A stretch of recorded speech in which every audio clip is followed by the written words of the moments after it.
What's up guys, it's your boy Spicy back with another one, and your boy wanted to do a little challenge. I've been playing a lot of PokeRogue, but I haven't done a challenge through any of my runs yet, and one of the challenges I've seen a lot of people do are generation only challenges like Gen 5 only or Gen 1 only. So we're gonna find out if we can beat Classic with Generation 2 only Pokemon, and make sure you like and subscribe or Muchie's gonna get you. Anyways, let's get right into the video. The problem with going with Generation 2 is I didn't have a plan. I literally didn't have anyone I wanted to choose. I chose Cyndaquil because that's my beginner of all time. There's no way I could take that away from me. That's one of my homeboys. I ended up picking Togepi just because of the fairy typing, and its Togekiss is a great Pokemon late game. And then I picked Teddiursa just because it had pickup. I think this is a great team to start with, especially if you're doing Generation 2. These are some great Pokemon, especially Teddiursa and Ursaring having a crazy high attack stat. And we have a guaranteed fairy for the late game if we do make it that far. And there's only a few rules: no legendaries, no Pokerus, and then no resetting. Let's go ahead and find out what happened. The first few floors went exactly as you expected. Smashed right through, blowing up the whole town. I had no worries until I said this. The only thing I'm hoping for is that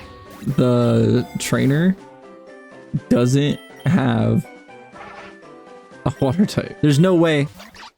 Why does the world hate me? So she has a water type. Now I had a choice. Am I going to reset the run or I'm going to keep it going? There's only one good answer. We're going to keep this motherfucker going. So I wanted to go and see if I actually could do it with Cyndaquil against an Oshawott and see if we can actually get this run going. We ended up clutching up and catching the W with our Togepi. Nice Moonblast out and winning the whole thing. I really didn't have difficulty at this point. This was pretty easy. I did lose Cyndaquil, but we pretty much got it back as soon as possible. On floor 15, we hit the lottery and pulled the leftovers. Around this time, I realized I was hitting another pressing issue. Gen 2 has no Pokemon. I'm not saying it's one of the hardest gens to find Pokemon from, but it's actually pretty rare to find any Generation 2 Pokemon in the wild. I still don't have anyone on my team, and my next priority was trying to get someone that I could use. I did have a steel type on my list, so I was hoping to find one eventually. Togepi ends up evolving really early, which is a huge dub here, so I'm excited to start looking for the Shining Stone to evolve it to a Togekiss. Our Cyndaquil also evolves into Quilava shortly after, on floor 17, so we're all prepared to hit floor 20 with ease. The one thing about floor 20 is that there is a 50% chance that you will encounter your first gym leader battle on floor 20, which is actually really good because your gym leader would be extremely weak and it's really easy to knock out. So I'm hoping for the gym leader on floor 20. We ended up getting super lucky and getting Charon on floor 20. Charon was a walk in the park since he only has normal type Pokemon. Quilava was also at the level cap, so it made it super easy. We make it all the way down to floor 25, which is the next trainer battle. Trainer battles is usually where the runs you make or break, so I usually try to prepare for them as much as I can. I wasn't really confident just because I didn't have any Pokemon still, but we still gave it our best shot. Togepi gets smoked, Teddiursa just gets pancaked, and it leaves me with one type, Quilava again. Now I know what you're thinking.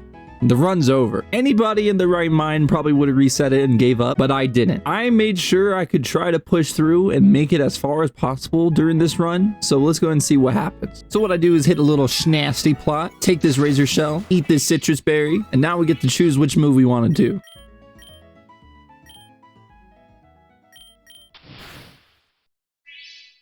Oh my god. No way we survived, bro.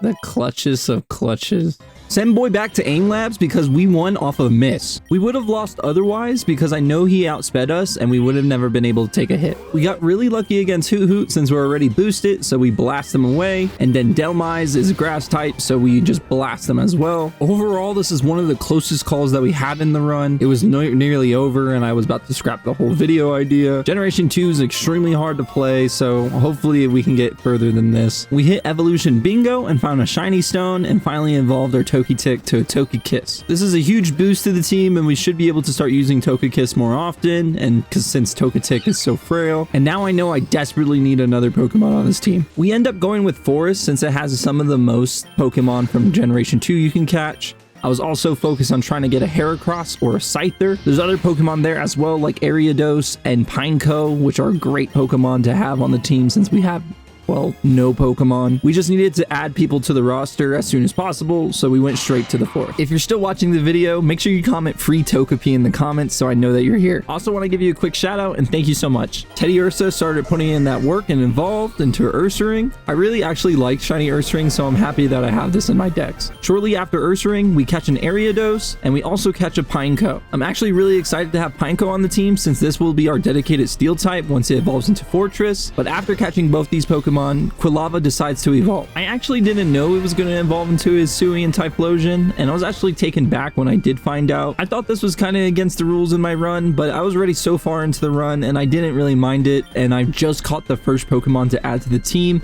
that I didn't want to restart just to get a regular Typhlosion. So I added an additional rule that the Pokemon had to originate from Generation 2 or be in the Generation 2 decks. Since Cyndaquil was originally from Generation 2, he does have an additional evolution, and we can use that additional evolution since we do have Cyndaquil. If you do end up doing this type of run, you can make any type of rules you would like, but these are just the rules that I ended up using. I really didn't see an issue doing it this way. Pineco ends up evolving on floor 48, so we got Fortress really early. We really don't have a use for him yet, but he will be important later in the run if we do make it to Eternatus. This is where the game starts heating up because we just hit our second gym leader. We got pretty lucky and got Katie, which is a bug type user, so this is a pretty easy 9-5 for the Typhlosion.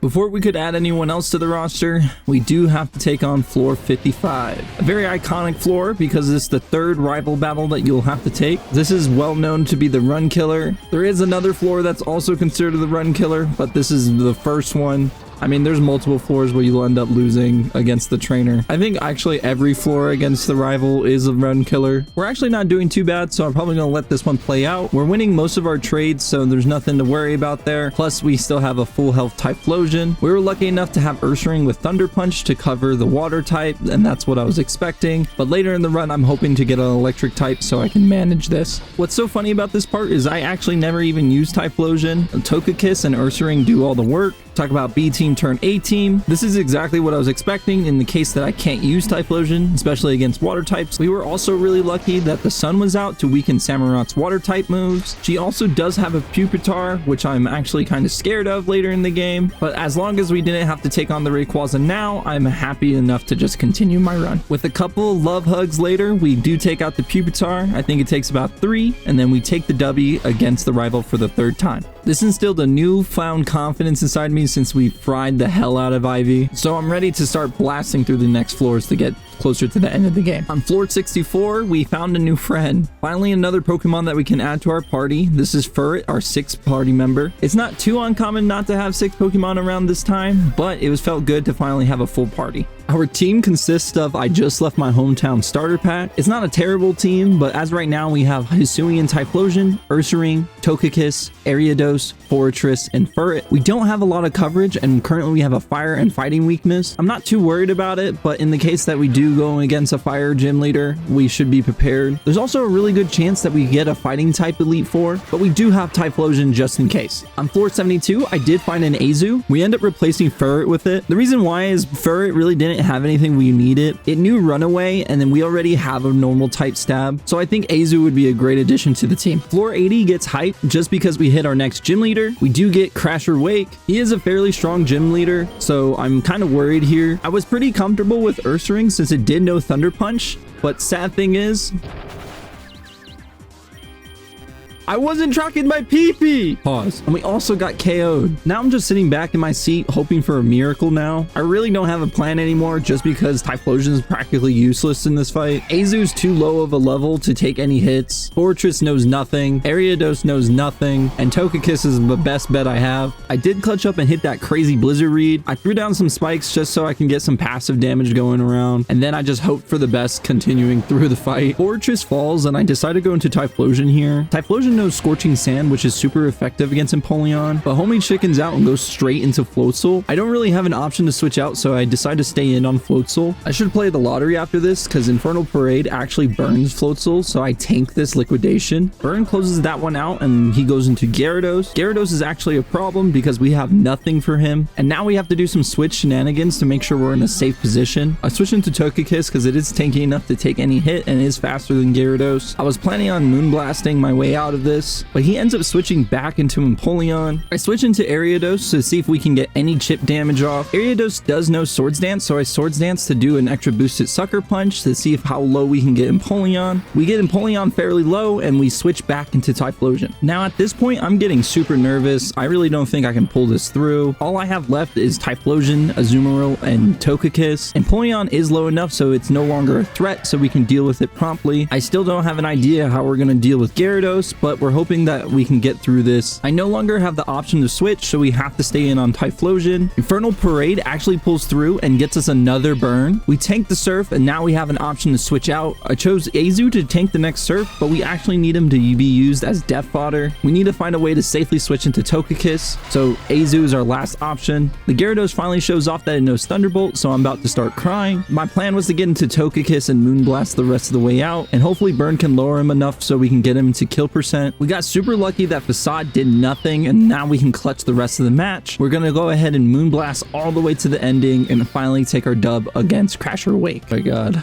It was almost a throw. At this point, I was super stressed out, so I didn't know if I was actually going to be able to get further in the challenge. If Crasher Wake was that much of a threat, I think there has to be more planning into the team. So let's find out where we actually end up. Floor 83, we got super lucky and found a rare Hitmontop. This ends up replacing Ariados because I didn't really find use for Ariados, and I thought it would be really cool to have Hitmontop on the team since it's so rare. On floor 92, we end up catching an Ampharos. This ends up replacing Azu just because we need more electric type coverage for water types. This also gives us the chance to get a Mega Bracelet to get Mega Ampharos, and I think Mega Ampharos would be really useful later in the game. After about floor 80, the game does not let off the gas. On floor 95, we're already inside our next rival battle. I'm a little more prepared for this one, and I think it'll go way better, but I still shouldn't sleep on Ivy. Her Samurot's completely terrestrialized now, so it's super strong. I think it'll be best to go back into Ursaring because of Thunder Punch, but all I see is history repeat itself. I decide to switch into Ampharos to force the switch, but I miscalculated and totally forgot about the Delmise. For some reason, I thought I was just going against a water mono team since Samurott was terrestrialized. So with that switch, I decided to go into Togekiss. I ended up trying to decide which move to choose. In this best case, I believe Air Slash would cover the most that would come out of the next switch. Lucky enough, we do pick up the KO on Magmar and we wait for the next Mon. She decides to switch back into Samurott, which we eat up like some breadcrumbs. At this point, I'm feeling really good and I feel like we're gonna just blast through the rest of this battle. After Samurott, she switches into Noctowl. I'm not scared of it at all, so I just stay in and just start doing chip damage to it to knock it out. The Noctowl ends up outspeeding me for some random reason, but we end up picking up the KO anyway. And then she decides to go into Sliggoo, which I really didn't see as a threat either, so I use Togekiss as death fodder and do as much chip damage as I can before I head into my next Mon. I end up deciding that Typhlosion would be an easy closeout for this, so I end up switching into Typhlosion. We use Flamethrower to take out the Sliggoo pretty easily, and all she has left is Delmise, which is pretty easy, and we take out with another Flamethrower. And that was probably our easiest rival battle that we've ever done. I'm surprised that 95 was the one where we kind of had the team to do it, and I'm super stoked that we can continue the run past that. Floor 102, we find a Peat Block that evolves Ursaring to Ursaluna. This will finalize our team for the rest of the run. This is what we're going to end with and what we're going to stick with. This leaves us with Hisuian Typhlosion, Fortress, Ampharos, Togekiss, Hitmontop, and Ursaluna. Next big battle was Jasmine on floor 110, which is actually one of my favorite gym leaders of all time. This was also a big move for me because I actually haven't beat Jasmine. Jasmine's ended my runs a couple times now, so I'm actually kind of nervous, but I'm pretty sure I'm going to pull through no problem. I set up Typhlosion, but sabotaged by Sturdy, but we survive a Stone Edge for some reason and are able to take out Aggron. Typhlosion picks up Steelix before taking on Magnezone. Magnezone's terrestrialized, but that doesn't matter, and it's also Sturdy, which does matter. We end up losing Typhlosion, but Magnezone ends up losing health, and we pick up the Feint there as well. I decide it's finally time to let Ursaluna shine and bust out Headlong Rush. The only Pokemon Jasmine has left should be Mawile and Klefki. Headlong Rush has a crazy amount of power, and Ursaluna has a ton of attack now, so this move crushes the final two no problem, and we pick up our dub against Jasmine. This made me super happy because I finally beat one of my bracket devils. She's probably ended 3 to 4 of my classic runs at this point. point. Next up, we had Pierce. I really like Pierce as a gym leader, and I wasn't really too worried about this fight. We recently replaced Fiery Dance with Eruption because it does more damage, and since we know Nasty Plot, it's no real reason to have Fiery Dance. Typhlosion ends up taking out Mastobiff with Eruption. He ends up switching to Bombardier that barely survives our Eruption, but Infernal Parade can close it out pretty easily so we can get into his Obstagoon. I decided to use Eruption on his Obstagoon that takes barely any damage from it. I probably should have used the stab move here,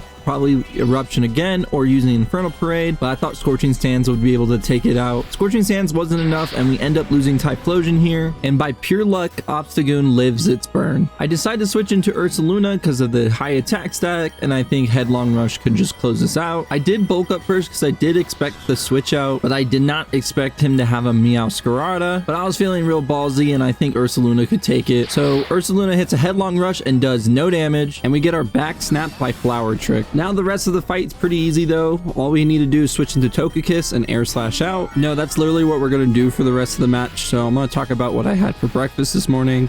I ordered Einstein Bagel, and I was thinking about getting a Red Bull from the gas station, but it was too far, so I decided to just make coffee.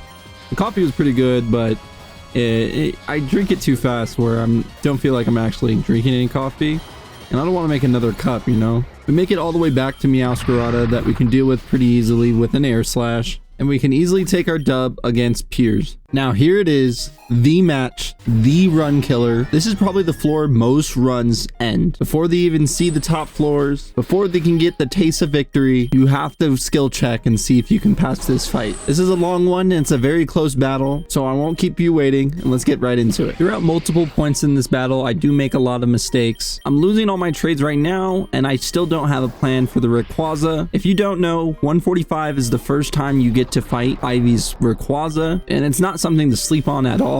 It has multiple health bars and can casually wipe your team if it wants to, so I'm hoping to get into a right spot before we fight it. As you can see, all I do is still just keep switching out without any progression, losing all my trades as we go along. We end up back on Typhlosion, which I do a huge blunder on. I end up using Infernal Parade against Noctowl, who's immune to the move, so I bet you can kind of get what's gonna happen in the rest of the fight. One of the worst things about this fight is being stuck on Eruption. Having Eruption and taking amount chip damage I've been taking in this match kind of sucks, especially after a Nasty Plot, and now my Eruption's not going to be doing as much damage as it should be. So this should have stayed Fiery Dance or Flamethrower in my opinion. Noctowl also ends up living somehow and still does a little bit of chip to us before we take him out, so the light starts dimming at the end of the tunnel. Switching into Fortress makes me realize he's completely useless besides setting spikes one time and dying the next time I switch him in. They end up switching out Samurott into Magmortar just because Magmortar is super effective against Fortress. I switch out to Hitmontop, which is actually a blunder. I should have switched back to Typhlosion here, but we already made our decision. I go for close combat, but I get switch red into Delmise. At this point, Togekiss is completely dead. She's actually the most important asset that we need for Rayquaza, so we're in a lot of trouble here. I switch out Togekiss into Typhlosion, which again I get red on for some reason, because Magmortar uses Scary Face to lower my speed, but we do take out Magmortar and we get to see Rayquaza for the first time. For the last bit, I'm just gonna let it play out and speak over it openly. It's pretty sad to see it go out this way. We switch into Ampharos and take this Draco Meteor and immediately lose Ampharos. We really didn't get to use that Pokemon at all throughout the entire run, and it was really sad to see it go that way. Moonblast comes out and does take out Samurott pretty easily, so I'm a little bit happy there, and we're making some room here. Noctowl is nearly dead, so we take him out immediately, and then we switch into Goodra. Goodra is Steel Dragon, which resists our Fairy move and takes out our Togekiss, our key to victory against Rayquaza. We switch out back into Ursaluna.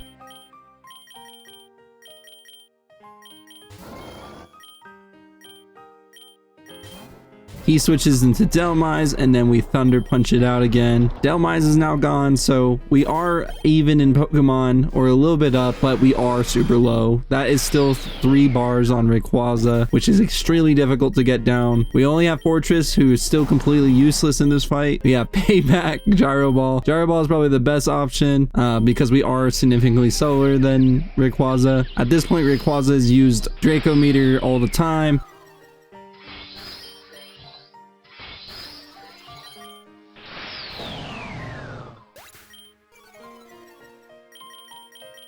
and we switch back into Typhlosion. Infernal Parade. We do get down 1 health bar, and we go back to down to the 2nd health bar, leaving 1 health bar on it, but it's not enough, and it does take out our Hitting on Top that we're going to switch into here in a second.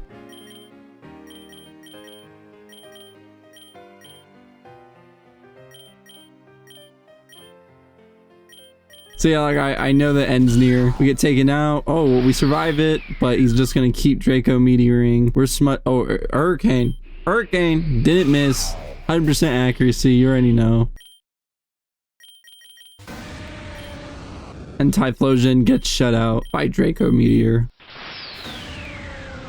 Dude, the run drops, bro. And that's how my Generation 2 challenge in PokeRogue went. I really wanted to do it, and I didn't get to the ending as I wanted to. I still had a lot of fun with it, and I want to try it again, so let me know if you want to see me complete this challenge. Also, I have a lot of fun trying out these challenges, so let me know if you want me to try any of the challenges you've done or you want to see me do. But besides that, make sure you like and subscribe, and I'll catch you all in the next one. Peace.